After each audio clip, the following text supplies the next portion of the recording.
Hey guys, and welcome to Karate Over Coffee. A podcast where we chat about everything and anything related to karate and kabuto. I'm Reese Cummings, and I'm here with my friend and colleague, Shane McMahon.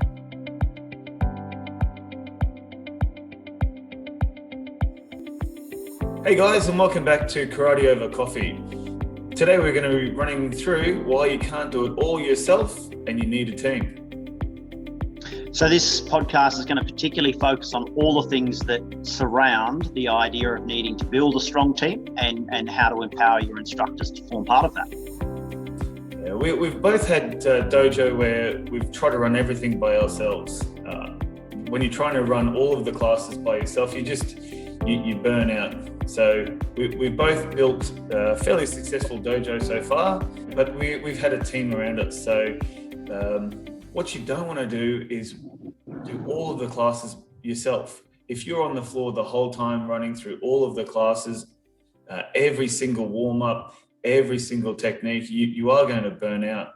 So today we're going to be talking about how to avoid that, how to grow a team, and that way you're going to be there for the next 20 years rather than the next two years. So just a bit of experience for me when I came back, when I took over the dojo from my dad, I try to do everything myself. We did have a team of instructors. However, I wanted to do it all. And after a couple of years, I burnt out and I almost stopped karate, almost quit, and almost gave it all away. And it was only when I was talking to my father and he kept telling me, you need instructors. If you think you have enough instructors, you don't. You just continually need more. Just like students, everybody will leave you at some stage. Every student will leave the dojo. They might be there for 5 years, 30 years, 40 years, but in the end, they will all leave, and the same as your instructors. So you just need to continually grow a team. What do you think, Reese? Look, I think that's very relevant, and I think it applies no matter whether you're running a part-time dojo, a full-time dojo, a for-profit or a not-for-profit dojo. If you are talking about the business world, no matter what industry you're operating or what business model you're operating with, you would always be surrounding yourself with people that empower not only you, but then also what you do. Having those right people around is quite difficult. And I know in the martial arts, it can be, you've sort of got to home grow them to a certain extent because it is hard to go external. You can look at doing that, but you need to develop a framework that continually focuses on people who also would like to go down that path, to make that path open and easy to take should they wish to pursue it, and have those conversations about letting people know that that is an option there. I think even if you were operating a part-time club like I'd been doing for a long time, you still need those people because that's part-time. That means something else is part-time, or that means something else is full-time, and things are always going to come up. And making sure that we're putting steps in place to have that team around you is really important for success. Whatever martial art you're doing, for us it's karate. So it's not like you can put an ad out and get 40 applicants to become a karate instructor. So homegrown, like from your own dojo, is a lot easier to manage. Quality control when you know those instructors and you know what they're going to be teaching. So that is the easiest. And identifying potential instructors. So for us, when somebody joins, I'm always looking at them as a potential instructor. Doesn't matter if they've just joined or they've been training for 6 months. I'm always looking for the next instructors. So have you found that experience, Reese? Yeah, I think it's not just instructors either. It's people that just want to play a part.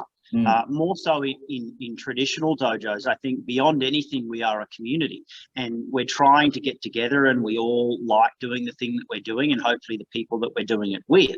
So there are always people around who are happy to get involved. So looking at what type of skill sets people might have and how you may delegate. Delegation is, a management skill in and of itself, and being open to doing less, I think, is important. And understanding that you don't have to do it all. And if you don't, that's okay as well.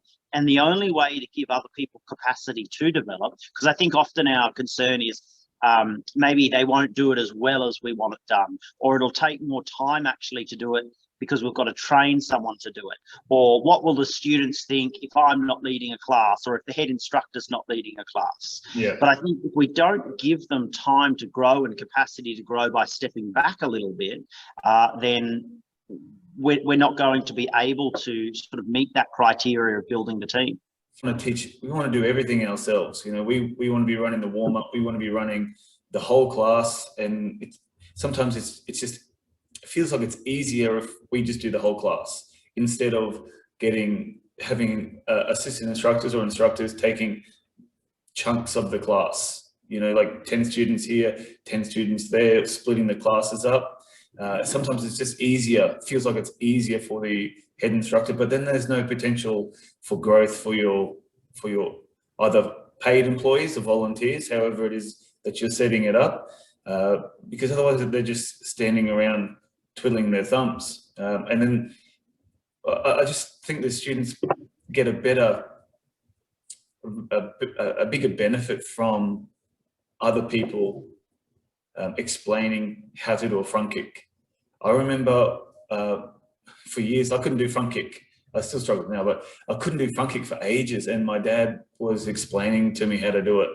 And then one day, one of our other instructors, who actually still trains, said how to do the front kick in a slightly different way. And I went home to my dad and said, "Look, here, I can do front kick." And I said, "Oh, Dennis showed me how to do it." And he's like, "What? I've been saying that for 20 years. So yeah. Sometimes we get so used to the way that our head instructor or our chief instructor explains something, and it's just background noise. But when somebody else puts it in a slightly different perspective, you know, all of a sudden you can do that technique cutter or whatever it is that you're doing. I think that's really valid, and starting with the warm-ups can certainly be a way of introducing people to getting their confidence and running something, and also gives the head instructor capacity to actually step back and look at the class too, and actually do probably, arguably, your job better. You know, you can then see what's going on, because if you are standing in front of the class, you're engaged in that activity, and to a certain extent your, I guess, vision narrows to what you can do, and you can't necessarily really step back and look at everything. And I think what you said before is true as well. When I've had guest instructors come, actually they say the exact same thing that I've been saying all along, or at least I think they do. Yeah. But they phrase it in a slightly different way. They hear it from a different voice, in a different tone, in a different language, whatever it might be. And that gives someone that light bulb moment. So it can be beneficial having that. And then on the other side of things, there's that saying, when you teach, two people learn. If other people are then getting involved in teaching, then they're getting involved in learning, so they're enhancing themselves anyway. It doesn't mean that they have to be taking a whole class or solely responsible for the development of the students. That can still be the primary responsibility of the head or chief instructor. But I think finding out who's interested and who wants to be there is pretty important. I think most schools start in some part-time capacity, whether that's because they're starting to help their instructor part-time, or because it's quite difficult to make that leap from nothing to everything in the martial arts industry. So a lot of people start part-time, whether that be part-time in a community space or part-time in a dedicated space. If you've got other activities that you're doing, then you do start to get a little bit tired. You are limited in your capacity.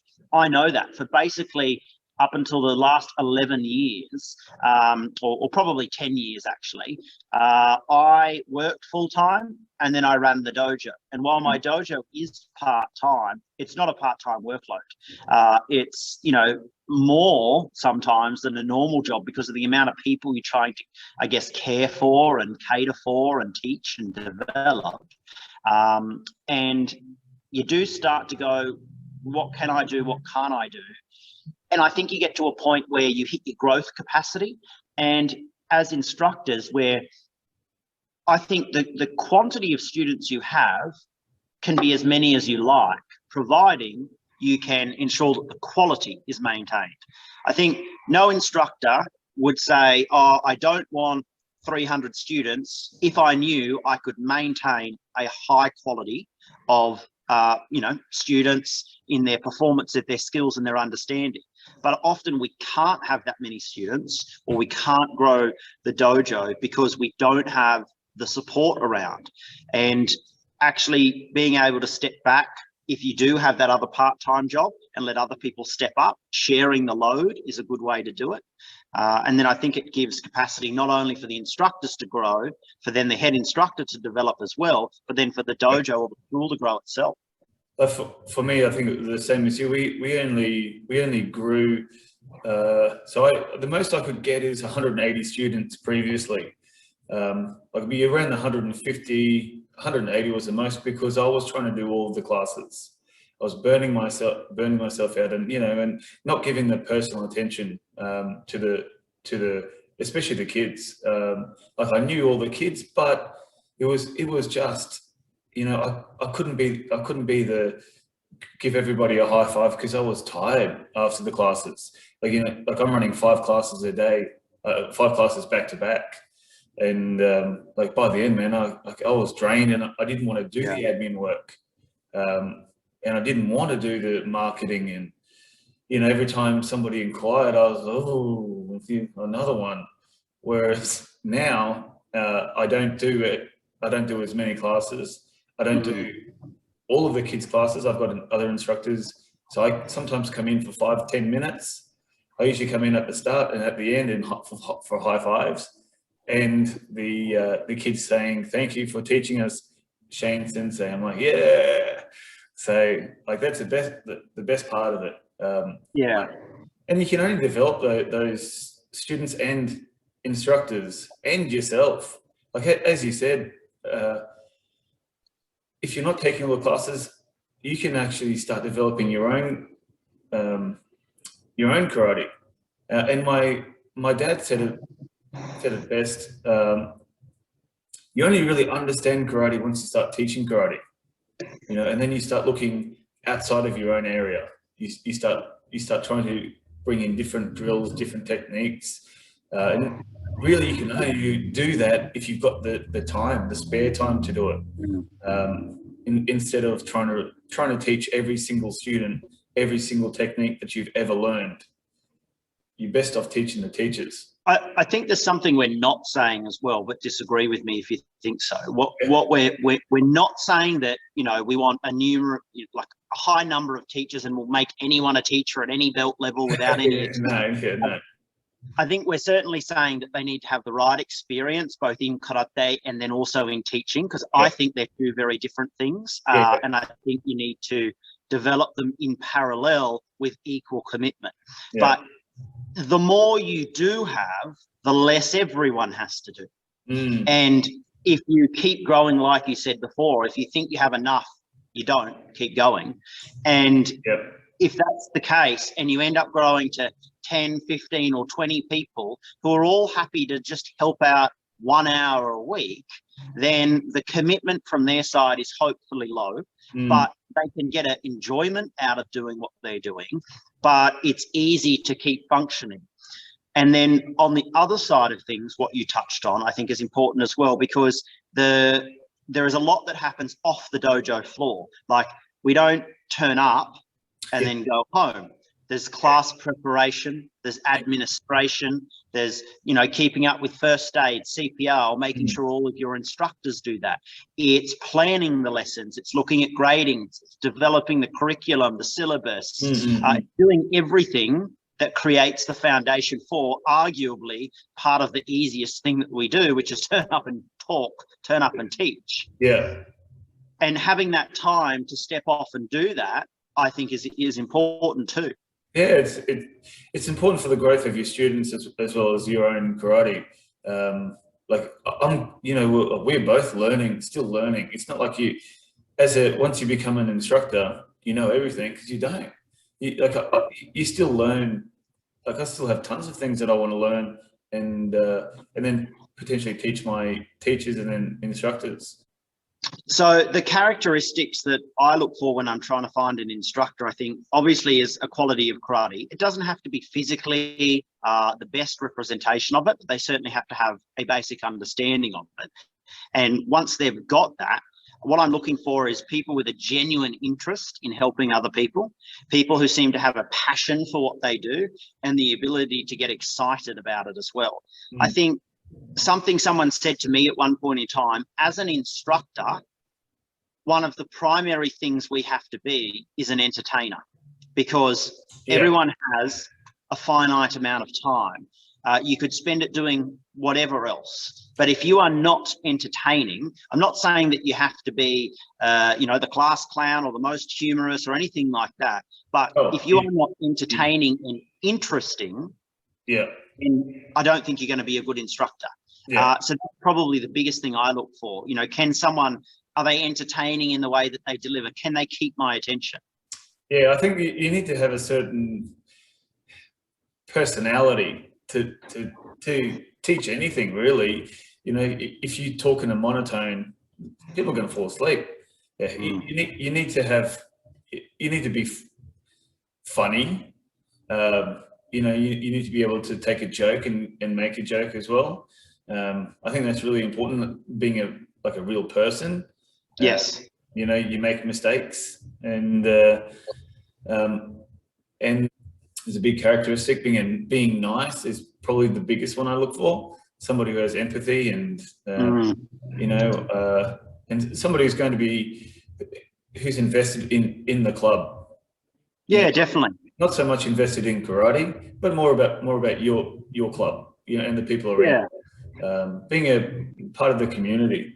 So I think we're both sort of looking for the same sort of people, and I also look at their job.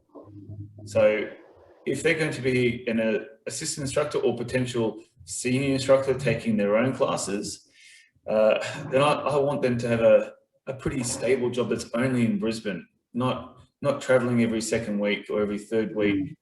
At the moment, it's not an issue, but you want somebody who knows the students and can help the develop the students. But if they're only there every 4 weeks, it's not ideal for me.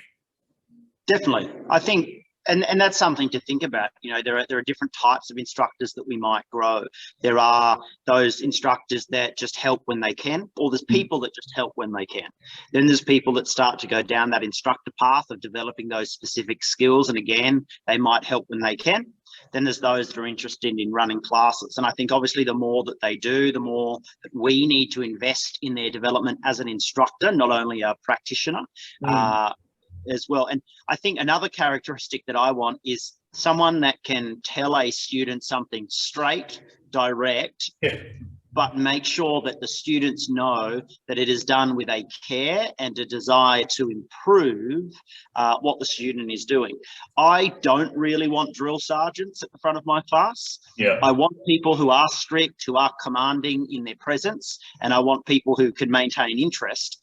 And I want people that don't have to fluff about. I want them to be direct, but it needs to be done with a sense of care, compassion, and understanding for the development of the student. And that should always be obvious as well. It should be about the student, not about the instructor. Not the interests of themselves. And how, look at me, I'm fifth dan, how good am I? Yes. The development of the students, especially kids. You need somebody who can talk to kids. You don't know what that kid's gone through. You don't know what house that they're from. So you need that positive reinforcement with kids, but you still need to be firm with them. And especially with kids, man, you have to like kids. You've got to enjoy training with kids. If you don't want to teach kids, if you're there just to help out sensei, then I'm not interested.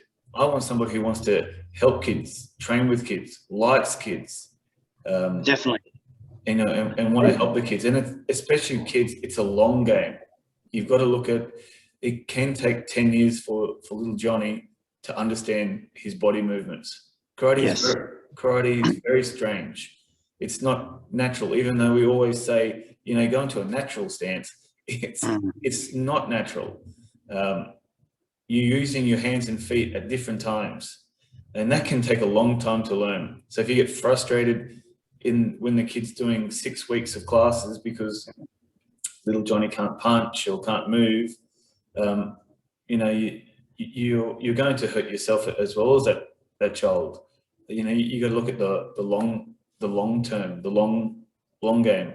I think the pedagogy is pretty clear too. A positive reinforcement, as you said, is what we're after. Physical discipline is not the best way to encourage students to do better. I think it does need to form part, whether it's some push-ups, some sit-ups, or whatever it might be. That's part of karate. But I think we often talk about discipline in class, but I try and remind my students as well, I'm after self-discipline. So I want them to discipline themselves. I want them to push themselves to do better. I want them to pull themselves into control and command their karate in and of themselves. The more discipline that is in class, in my opinion, the worse I am at doing my job, because I want them doing that. But I think, I guess that's what we want out of an instructor. And we've spoken about how it's important to start to develop that team. Otherwise we do burn out. So what have you done, I guess, to create a framework, or what have you done to start actually building that team? Yeah, well, so I'm lucky because we've been around for a long time. We have some pretty high instructors, but not everybody, high black belts, but not all black belts want to teach. Some want to just continue to train. I start from Q grade, from the color belts, and I look at what they could potentially become an instructor. So we've got an emerging instructors group, and we also have our junior leaders, which are the kids, but that's another podcast. And then we've got our instructors and then senior instructors. So with my emerging instructors, they take five minutes of a class, but a couple of people at a time, or they do the warm up. They're involved in once a fortnight class, so we structure them to be coming in maybe once a fortnight, and they're just learning how to interact with people as well. Learning the ropes. Otherwise, our instructors, we have once a term get together where we run through how we teach basics. We might pick a specific kata to make sure that everybody's on the right page. We have a dojo in Sydney, so we do Zoom chats as well with the instructors there. So we do a collaborative Zoom session just to make sure that everybody is teaching the same. But you just need more. You need more and more of it. So as a chief instructor, you should be teaching the teachers, not teaching every single class. What's yours? Yeah, look, I think we have a lot of alignment there, but when I think about how we're developing, I always think we're a martial arts education institution, and I try and think about it from that point of view rather than maybe a gym or a fitness studio.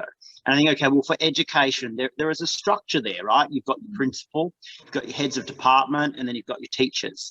And there's different responsibility as you go through. Of course, a principal, or in this case, our head or chief instructor, can't be doing as much teaching perhaps as the others are, even though we love, that's really what we love doing.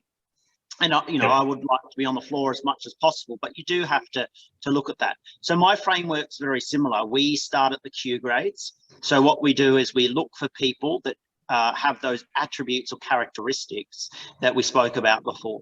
Often they're parents as well. They might have their children training. And we start them mostly in the kids class. But again, a passion for teaching children is important. We have, you call them emerging, we call them teaching assistants. So we have informal helpers first. So that's like our apprenticeship. We say, hey, you've got these characteristics. Would you be interested in looking, towards becoming an instructor? Because our idea is we're going to take 2 or 3 years to develop them to that point. So we introduce them informally.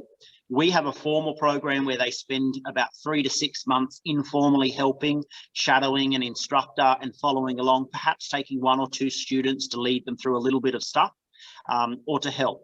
Once they've done that for a while, we do have a formal assessment framework, so they get some tasks and some things to complete, and they go through that process, as well as a practical assessment to move to our teaching assistant level. And that's essentially where they're showing they know how to do everything that an instructor needs them to do, i.e. equipment preparation, group organisation, class management, a little bit of first aid, all of that kind of thing. Then they might spend a bit of time in that. They could spend 1-3 years as a teaching assistant, and then perhaps they start to develop a passion more so for instructing, and then we work them through, you know, more development opportunities to become assistant instructors and then instructors. But I guess the biggest thing we've done, so over the last sort of 3 years, we went from around 80 to 90 students to 250.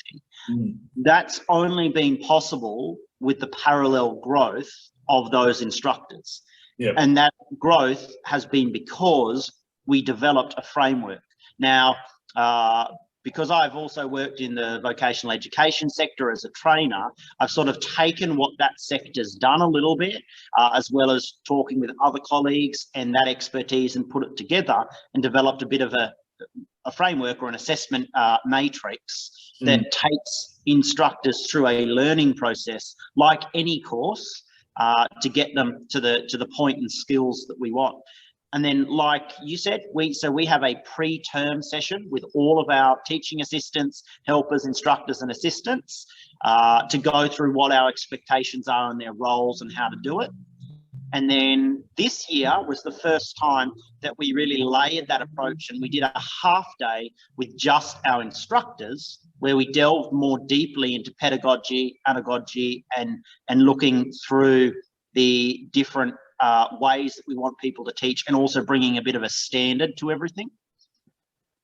But I guess putting time into that, just like we do into teaching our students, was the difference. Yeah. Well, and you're going to benefit for the next 15, 20 years with that framework. It shows me that I need to work on that too. I think we have to be open to doing less as well. And I think we have to make it obvious to other people that we're open to their assistance, and that we'd really like to empower those people as well, because unless we are openly communicating that we're there and we'd like to be developing other instructors, I think people might be hesitant to ask as well. So making that formal pathway an option, I think, is a good idea. And in the end, diversifying the workload makes everything better quality as well. Well, how do you approach potential instructors? Do you have a chat to them on the floor or email? Do they contact you? How does it work? There's a little bit of a combination. I have had some students express an interest, but usually each sort of term or maybe each semester, I'll sit down and I'll look at my students that I have, and I'll look through anyone that I think may have certain characteristics. Has it maybe shown that they're interested in class as well? And also I might try and consider where they're at their life stage. Maybe they could be too busy, so I don't want to put extra pressure on them. So I try and, I guess, do all of that, and then I might approach a couple of people, or they'll approach me. And then I also try and say to people in class every now and then, hey, we do want to be developing instructors. If you're ever interested, come have a chat. Yeah, you want to find people who you get along with too. You don't want to get along. You don't want to, as a chief instructor, you're going to be there for a long time. So you want sort of like-minded people who you could, who you would invite over to your house for dinner. You wouldn't choose somebody who you flatly don't get along with. Yeah, look, I agree. I think, it's about your heart and your people that you're surrounding yourself. You've got to have an alignment in those values, not just the physical side of karate as well. So yeah, definitely. Well, I think that wraps it up, Reese. If anybody has any questions or comments, please let us know. You can catch us at karateovercoffee.com. Yeah, look, it's been really good to chat through things. I've certainly have some things to take away and look at as well. So I've enjoyed the chat, and hopefully others will as well. And some of the questions that we might get are always helpful in inspiring further thought too. Thanks for listening, guys. And if you'd like more information, check us out at karateovercoffee.com. Or have a look at wherever you listen to your podcast, whether it be on Spotify, iTunes, on the website or online. And I look forward to grabbing a coffee with you next time.